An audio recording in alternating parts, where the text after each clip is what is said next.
15 ऐसे रीजन जिनसे आप पता कर सकते हैं या फिर डिसीजन ले सकते हैं कि आपको रेंट पे रहना है या फिर अपना खुद का घर लेना है। नमस्कार दोस्तों, मेरा नाम है शेखर और आप सभी का स्वागत है आस्क विद शेखर, जहां पे हम बहुत ही पावरफुल नॉलेज शेयर करते हैं कि आप अपने पर्सनल फाइनेंस को कैसे बेटर कर सकते हैं, आप अपनी लाइफ में और ज्यादा फाइनेंशियली फ्रीडम कैसे ला सकते हैं। और अगर आप भी अपने पर्सनल फाइनेंस को और ज्यादा पावरफुल करना चाहते हैं तो सब्सक्राइब कर लीजिए, वीडियो को लाइक कर दीजिए सो दैट ऐसी ही पावरफुल नॉलेज आप सभी तक मिलते रहे।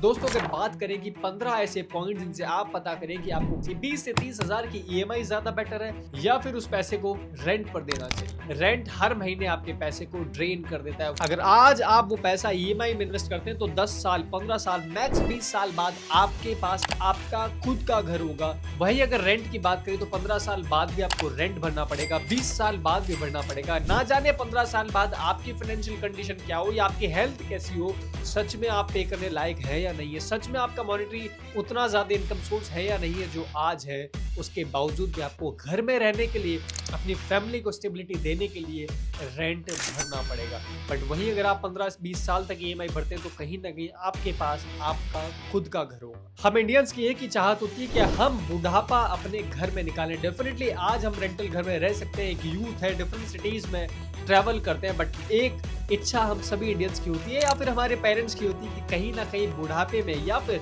हमारे पास हमारे खुद का घर होगा।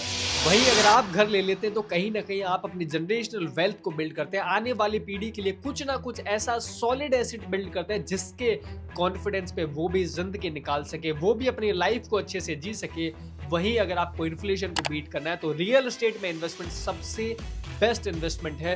रियल एस्टेट में इन्वेस्टमेंट उससे ज्यादा बेटर है जो कि आप रेंट पे इन्वेस्ट कर रहे हैं। तो रेंट पे कोई इन्वेस्टमेंट नहीं है, हर साल 11 महीने के बाद आपका रेंट वैसे ही बढ़ रहा है। तो वही पैसा अगर आप ईएमआई में देते हैं तो डेफिनेटली आप जनरेशनल वेल्थ भी बना रहे हैं, इन्फ्लेशन को भी बीट कर रहे हैं। अगर आपके पास अपना खुद का घर होता है तो कहीं ना कहीं आपका इमोशनल कॉन्फिडेंस होता है, सिक्योरिटी होता है, आपके पास एक प्राइड मोमेंट होता है कि यार मेरे पास मेरा खुद का घर है। आपकी समाज में, आपकी कम्युनिटी में आपका एक डिफरेंट रेस्पेक्ट होता है कि यार ये खुद के घर में रहता है। वहीं अगर हमारे पास खुद का घर होता है तो एक डिफरेंट कॉन्फिडेंस होता है, सोसाइटी के सामने अपने आप को रिप्रेजेंट कर सकते हैं उस कॉन्फिडेंस से, और वो कॉन्फिडेंस आपको आपके जीवन में, आपकी लाइफ में आगे बढ़ने में भी मदद करे। एंड अगर आपके पास आपका खुद का घर है, फ्यूचर में आपको अपने बच्चों के एजुकेशन के लिए, फ्यूचर में किसी और दूसरे बिजनेस के लिए आपको अगर लोन की जरूरत है, आपको बेटर इंटरेस्ट रेट पे अपने घर के बिहाफ पे आपको बेटर लोन मिल सकता है, तो डेफिनेटली आप अपने बिजनेस को एक्सपेंड कर सकते हैं, अपने खुद की प्रॉपर्टी बना सकते हैं, अपने फैमिली को जनरेशनल वेल्थ दे सकते हैं और अपने आप को भी कॉन्फिडेंस दे सकते हैं कि हाँ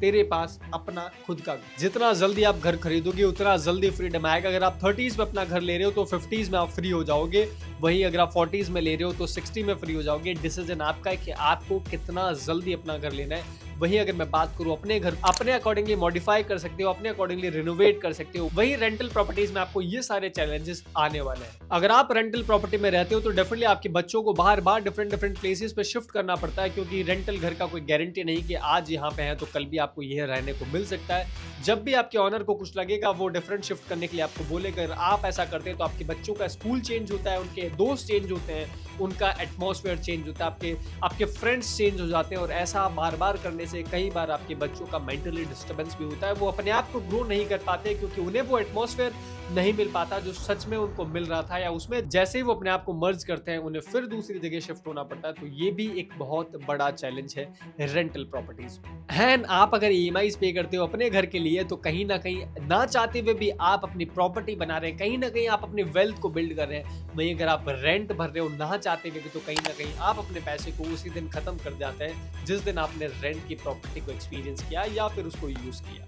फाइनल स्टेटमेंट की अगर बात करूं तो रेंट एक वो ट्रैप है जो कभी आपको अपनी ओनरशिप की प्राइड मोमेंट नहीं देगा, कभी वो आपको कॉन्फिडेंस नहीं देगा कि आप अपने जीवन में कुछ कर सकते हैं। वहीं अगर आपके पास अपने खुद का घर होगा तो आप इस कॉन्फिडेंस पे रह पाओगे, आपके बच्चे कॉन्फिडेंस पे रह पाएंगे, उन्हें वो एटमॉस्फेयर मिल सकता है जिसमें वो रहना चाहते हैं। उनके पास एक जनरेशनल वेल्थ होगी, फ्यूचर में कभी आपके लोन की जरूरत पड़ेगी तो वो भी आपको मिल सकता है। ऐसे और ज्यादा फाइनेंशियल पावरफुल डिसीजन के लिए, ऐसे और ज्यादा फाइनेंशियल पावरफुल नॉलेज के लिए सब्सक्राइब कीजिए आस्क विद शेखर। नीचे कमेंट कीजिए कि किस एज में आप अपना घर लेने वाले हैं। अगर आपको अपनी सच्ची दोस्ती निभानी है उस दोस्त को जरूर शेयर कर दीजिए जो भी रेंट पे रहता है और सच में आप उसे मदद करना चाहते हैं।